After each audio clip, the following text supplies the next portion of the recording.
اے نبی میرا پیغام سنا دو، اے میرے بندو جو ایمان لائے ہو اپنے پروردگار سے ڈرو۔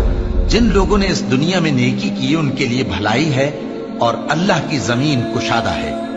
جو صبر کرنے والے ہیں ان کو بے حساب ثواب ملے گا۔ کہہ دو کہ مجھ سے ارشاد ہوا ہے کہ اللہ کی عبادت کو خالص کر کے اس کی بندگی کروں، اور یہ بھی ارشاد ہوا ہے کہ سب سے پہلے میں فرما بردار بن جاؤں۔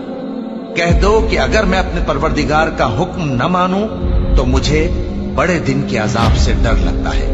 کہہ دو کہ میں اپنے دین کو شرک سے خالص کر کے اللہ ہی کی عبادت کرتا ہوں، اب تم اس کے سوا جس کی چاہو پرستش کرو۔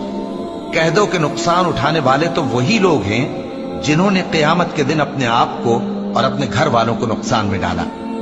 دیکھو یہی سراسر نقصان ہے۔ ان کے اوپر آگ کے سائبان ہوں گے اور نیچے اسی کے فرش ہوں گے۔ یہ وہ عذاب ہے جس سے اللہ اپنے بندوں کو ڈراتا ہے کہ اے میرے بندو مجھی سے ڈرتے رہو، اور جنہوں نے اس بات سے پرہیز کیا کہ بتوں کو پوجیں اور اللہ کی طرف رجوع کیا ان کے لیے بشارت ہے۔ تو میرے بندوں کو بشارت سنا دو جو بات کو غور سے سنتے ہیں پھر سب سے اچھی باتوں کی پیروی کرتے ہیں۔ یہی وہ لوگ ہیں جن کو اللہ نے ہدایت دی اور یہی عقل والے ہیں۔ بھلا جس شخص پر عذاب کا حکم صادر ہو چکا ہو تو کیا تم اسے جو دوزخ میں پڑا ہو نکال سکتے ہو؟ لیکن جو لوگ اپنے پروردگار سے ڈرتے ہیں ان کے لیے اونچے اونچے محل ہیں جن کے اوپر بالا خانے بنے ہوئے ہیں اور ان کے نیچے نہریں بہ رہی ہیں۔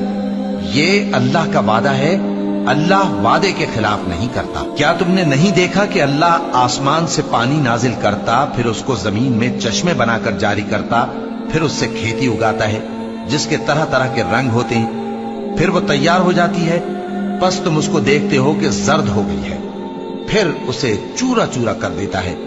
بے شک اس میں عقل والوں کے لیے نصیحت ہے۔ بھلا جس شخص کا سینہ اللہ نے اسلام کے لیے کھول دیا ہو سو وہ اپنے پروردگار کی طرف سے روشنی پر ہو، تو کیا وہ سخت دل کافر کی طرح ہو سکتا ہے؟ پس ان پر افسوس ہے جن کے دل اللہ کی یاد سے غافل اور سخت ہو رہے ہیں، اور یہی لوگ سراسر گمراہی میں ہیں۔ اللہ نے نہایت اچھی باتیں نازل فرمائی ہیں، یعنی کتاب جس کی آیتیں باہم ملتی جلتی ہیں اور دہرائی جاتی ہیں۔ جو لوگ اپنے پروردگار سے ڈرتے ہیں ان کے بدن کے رونگٹے اسے سن کر کھڑے ہو جاتے ہیں، پھر ان کی کھالیں نرم ہو جاتی ہیں اور دل بھی نرم ہو کر اللہ کی یاد کی طرف متوجہ ہو جاتے ہیں۔ یہی اللہ کی ہدایت ہے، وہ اس سے جس کو چاہتا ہے ہدایت دیتا ہے، اور جس کو اللہ گمراہ رہنے دے اس کو کوئی ہدایت دینے والا نہیں۔ بھلا جو شخص قیامت کے دن اپنے چہرے پر برے عذاب کو روکتا ہو کیا وہ ویسا ہو سکتا ہے جو چین میں ہو؟ اور ظالموں سے کہا جائے گا کہ جو کچھ تم کرتے رہے تھے اب اس کے مزے چکھو۔ جو لوگ ان سے پہلے تھے انہوں نے بھی تکذیب کی تھی، تو ان پر عذاب ایسی جگہ سے آ گیا کہ ان کو خبر ہی نہ تھی۔